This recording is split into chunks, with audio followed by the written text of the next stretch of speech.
Jai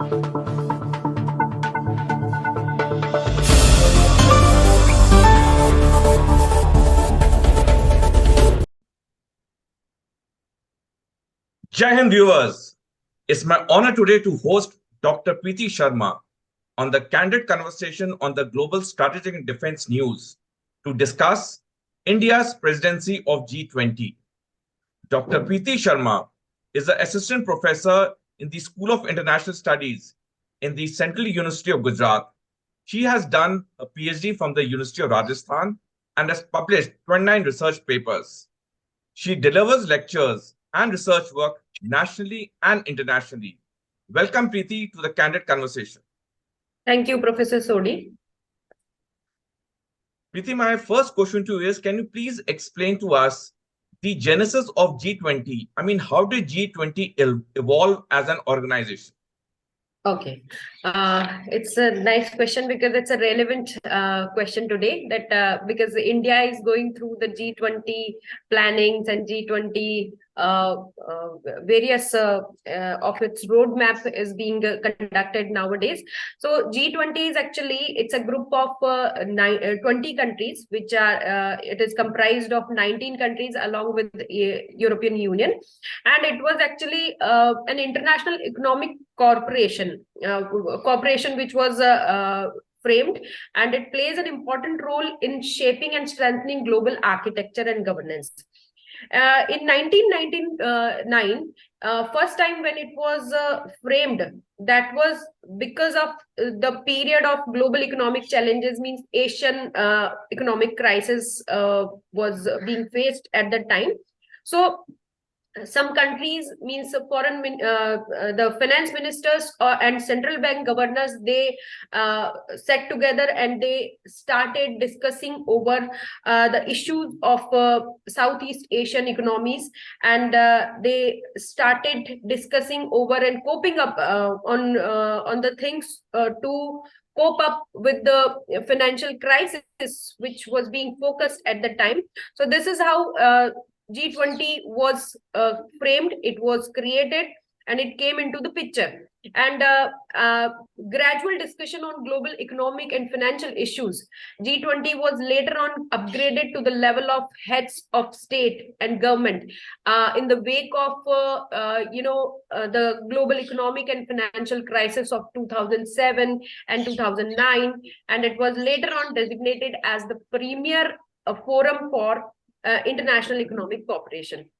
So this is how G20 was framed, and nowadays it is working annually under the leadership of rotating presidency, and G20 initially focused largely on broad macroeconomic issues, but due to the need of the time, now benefits of G20 have expanded to cover its agenda to inter alia, means we can say including trade, climate change, sustainable development, health, agriculture, energy, environment, climate change, and anti-corruption, and so on. So this is how G20 has broadened its areas and to work upon the issues of the world, and they are the members of G20. They are the powerful nations who came together to look into the matters of the issues of the world, which the world is facing, and they also represent 85% of GDP, global GDP, and 75% of global trade. So this is how we can understand that what sort of structure it is, and how important the G20 meetings are.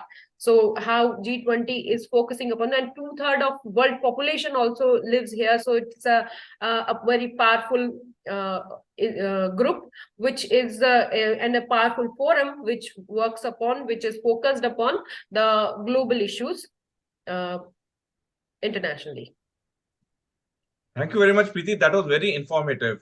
With India, being at the helm of the presidency in 2023 of G20, what, in your opinion, would be the goals that India would achieve as the presidency of G20? See, India, when it took over the presidency on 1st of December 2023, India had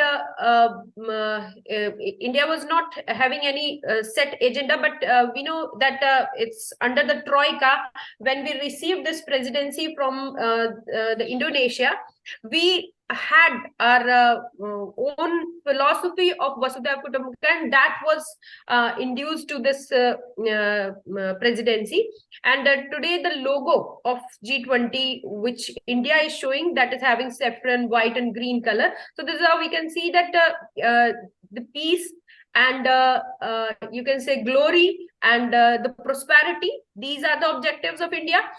India's G20 presidency, and the India's national flag is being shown there. So that shows the growth and amid the challenges, which after COVID we are responsible to work upon those challenges.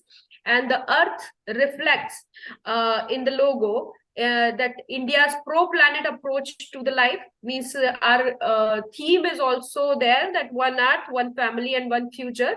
So after the COVID pandemic and all such you can say crisis, financial crisis were also observed, and the pandemic issue was observed, and climate changes are also being observed. And nowadays we can see that some of the countries are indulged in the war situation. So these are the challenges before India as a representative of peace and stability. And it is the signatory of means it is you can say that India is working upon the charters, UN charters, objective of peace and stability. So that is also the objective of India. And we know very well that G20 is it has not been created under any treaty or any agreement. So it is a very you can say a forum of discussions and cooperation. So it works for the financial stability, it works for the to cope up with the global economic crisis, to work for the sustainable development. So these are the objectives which India assumes for itself. And India has given its objective means it of putting the values before any sort of profit, and the values of all life, means life of humans, life of animals, life of plants, and life of microorganisms. So this is how under the Maha Upanishad, when we see the terminology of Vasudhaiva Kutumbakam, that is showing India's objectives under its logo. So first of all, after explaining the logo of G20 presidency of India, will come forward to the next thing, that what India is planning. So India has involved various areas of various areas of work, various areas of its action. So these areas of actions are the civil societies, the parliamentarians are also included under G20 presidency of action plan of India. Think tanks have also been included in it. Women growth and women objectives, they are also involved here. Youth under Y20, labor and businesses under B20, and researchers. And this is the first time when we see that University Connect has also been assumed. So this is how India has a very broad plan towards G20 presidency. Well, I totally agree with you, Preeti, that India's got a big challenging role as the presidency, and especially in these tough and turbulent times when the Russia-Ukraine war has completed 1 year and the global supply chains have been totally disrupted. Preeti, my next question to you is, can you please explain to us in bit detail that how has India planned the conduct of G20 till the final summit? I mean, what all meetings are they planning and how many cities? Can you just give us some details about that? There are various cities which India has means planned out for its G20 roadmap, and means in all over India, India is trying to touch each and every state. Means the cities of each and every state. Like in Gujarat, they have focused upon the business meets, and 2-3 meetings have already been held here, and the first meeting in Udaipur, and the tourism sector has also been focused here, and in Jammu Kashmir the next meeting is planned. So this is how various states, the cities of various states have been taken under this premises of G20 presidency.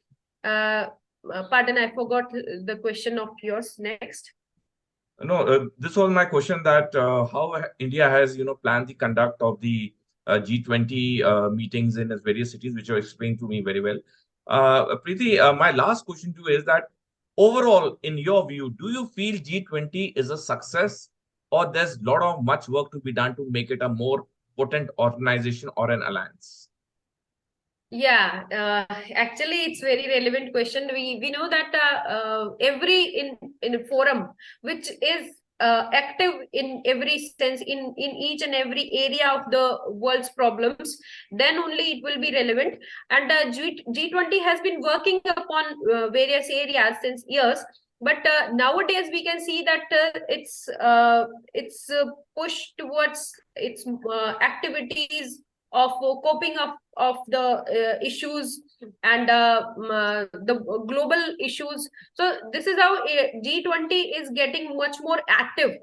We cannot say that it is a failure or it is an unsuccessful forum, but it is gradually taking up its steps, and it is moving forward, because dialogue and diplomacy has been the core sector of G20 presidencies. And this is how COVID-19 brought some gap, and earlier it was only focused upon the financial crisis only in 2007 and 2009, and after COVID-19 also. But nowadays, when we came up as the G20 presidency in India, we found that we have planned in a wider perspective, and we are taking it as an inclusive sector of the growth, and inclusivity under the dialogue and diplomacy. We are trying to find out the ways to cope up with the issues of terrorism and issues of the conflicts between the nations. So this is how G20 has to work upon more towards many such areas which have not been touched, because when the world grows, it observes many challenges. So this is how challenges are coming up. So G20 has to be more active, and it has to work in every dimension. Means underdeveloped countries and developing countries are to be taken on the prime on the primary position, because developed countries have grown, and they are having the conflicts of their own power and their own hegemony.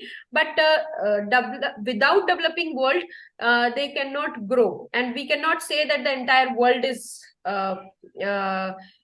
developed under this globalized situation. And climate change itself is a big challenge for us. So if we want to achieve the objectives of United Nations and the Sustainable Development Goals, which is the prime task of the entire world, instead of establishing anyone's hegemony, we have to make it more dynamic. Thank you very much, Preeti, for your interesting and informative views, and it was a great learning. And thank you once again for coming on the Global Strategic and Defense News.